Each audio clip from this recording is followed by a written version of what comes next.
जब आप अपने जीवन में किसी को बहुत ज़्यादा महत्व देते हैं तो आप उनके जीवन में अपना मूल्य खो देते हो। जब आप किसी व्यक्ति को सिर्फ इसलिए पसंद करने लगते हैं क्योंकि वह आपको पसंद करता है तो यह एक मनोवैज्ञानिक घटना है जिसे पारस्परिक पसंद भी कहा जाता है।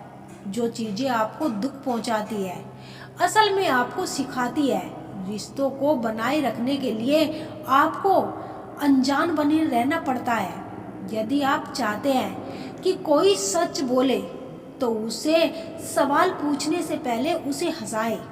दोस्तों, बातचीत के दौरान स्त्रियों के अंग को देखना उसे किस तरह प्रभावित करते हैं। क्या स्त्रियां भी चाहती है कि उनके अंगों को देखा जाए और कब स्त्री को बातचीत के दौरान ये पसंद आता है कि कुछ विशेष चीज़ों पर पुरुष ध्यान जरूर दे। अधिकतर पुरुष इन चीज़ों पर फोकस नहीं करते जिससे स्त्रियां प्यार में तो पड़ जाती है पर उसे यह प्यार अधूरा सा फील होता है। दोस्तों, जो जितना सामान्य लगता है उतना ही गहरा और रहस्यमय है। बातचीत के दौरान पुरुषों का स्त्रियों पर ध्यान देना और उनके कुछ विशेष पहलुओं को समझना। स्त्रियों को किस हद तक स्त्रियां चाहती है कि उनकी कुछ खास चीज़ों को देखा जाए और अगर हाँ तो कब और कैसे। स्त्रियों का दिल और दिमाग दोनों ही अद्भुत तरीके से काम करते हैं। वह सहज रूप से ये जान लेते हैं कि कोई व्यक्ति सिर्फ ऊपर ही ऊपर से ध्यान दे रहा है या वास्तव में गहराई से उन्हें समझने की कोशिश भी कर रहा है। अक्सर बातचीत के दौरान पुरुष कुछ जरूरी संकेत को समझ नहीं पाते, उन्हें नज़रअंदाज करते हैं।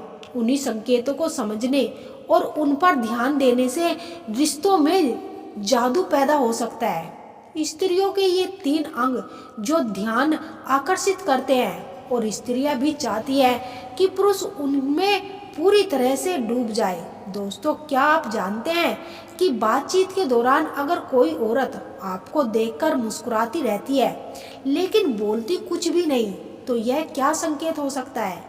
तो चलिए जानते हैं आज की इस वीडियो में। दोस्तों, कभी कभी जिंदगी ऐसे सवाल आपके सामने खड़े करती है जिनके सवाल आसान नहीं होते। किसी भी स्त्री को ऐसे टच करोगे तो वह खुद आपके करीब आना चाहेगी। तो दोस्तों, अगर आप भी जानना चाहते हैं कि क्या है वह तरीका उसे टच करने के लिए, छूना सिर्फ टच करना नहीं होता, यह एक भावना है जो सिंगल है। सही ढंग से छुओगे तो बिना बोले ही उसकी भावनाओं को जगा दोगे, लेकिन गलत तरीके से करोगे तो मूड खराब करना होता है। सही से टच करने से उसके मन में एक अलग ही दुनिया बन जाती है, एक ऐसी दुनिया जहां वह खुद को आपके पास खिंचा हुआ महसूस करती है, जहां कोई जबरदस्ती नहीं होती, बस एक एहसास होता है। ऐसा एहसास जो उसे भीतर तक छू जाता है। लेकिन इसका मतलब यह नहीं होता कि आप अचानक कूद पड़े। टच एक ऐसा खेल है जिसे सही तरीके से खेला जाए तो जीत पक्की हो जाती है। तो चलिए टच करने के तरीके जानते हैं। हल्का और धीमा टच, क्योंकि जल्दबाजी में सब कुछ बिगाड़ सकती है। अक्सर लोग सोचते हैं कि गहरी भावनाएं जगाने के लिए मजबूती से पकड़ना जरूरी होता है, लेकिन असलियत में बिल्कुल उल्टा। धीरे धीरे किया गया हल्का टच ज़्यादा असरदार होता है। इमेजिन करो कि किसी ने तुम्हारे हाथ पर हल्की सी उंगली फेर दी। सिर्फ एक सेकंड के लिए झुनझुनी सी दौड़ जाएगी। अब सोचो, वही उंगली अगर आप जोर से पकड़ लिया चाहे तो क्या एहसास होगा?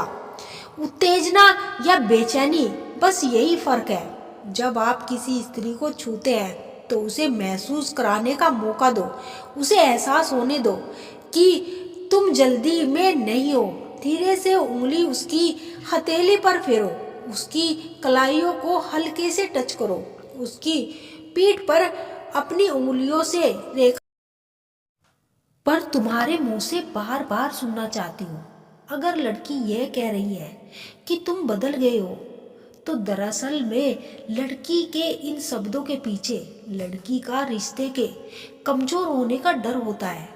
किसी विशेष बात पर अगर लड़की से यह पूछा जाए कि क्या हुआ और लड़की कहे कुछ नहीं, तो इसका मतलब यह नहीं होता कि सच में कुछ नहीं हुआ, बल्कि इन शब्दों के पीछे एक दर्द छुपा होता है कि तुम मेरी भावनाओं को समझ सको।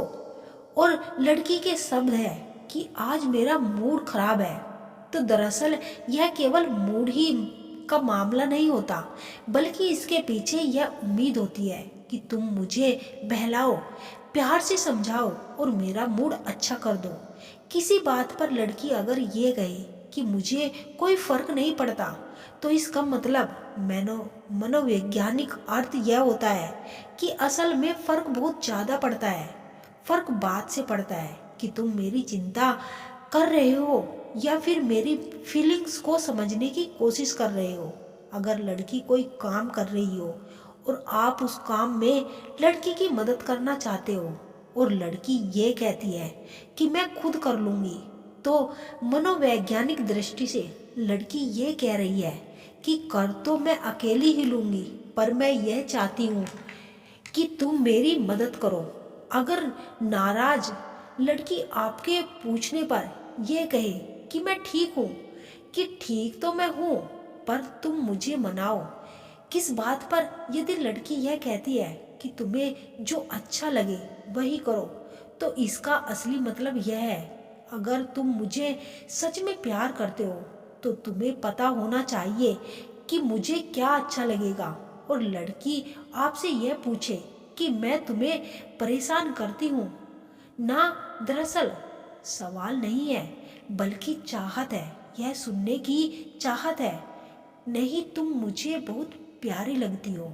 अगर लड़की यह कहे कि तुम मुझे इग्नोर कर रहे हो, इसका मतलब सिर्फ शिकायत नहीं बल्कि यह जताने की का तरीका है कि तुम्हारी जरा सी भी बेरुखी मुझे बेचैन कर देती है। अगर लड़की यह कहे कि आज तुमने मुझे याद भी नहीं किया, तो इसका असली और गहरा मतलब होता है कि मुझे तुम्हारी एक कॉल, एक मैसेज भी बहुत ही प्यारा लगता है, पर तुमने यह कुछ भी नहीं किया।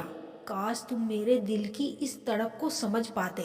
अगर लड़की ये कहे कि मैं तुमसे बात नहीं कर रही, तो इसका मतलब होता है कि अब तुम ही मनाओ और मुझे तुमसे बात तो करनी है, लेकिन पहले ये कहे कि फ़ोन रखूं, तो असल में इसका मतलब होता है कि मैं नहीं चाहती कि तुम फ़ोन रखो, लेकिन मैं खुद अपने मुंह से यह बात नहीं कहूँगी।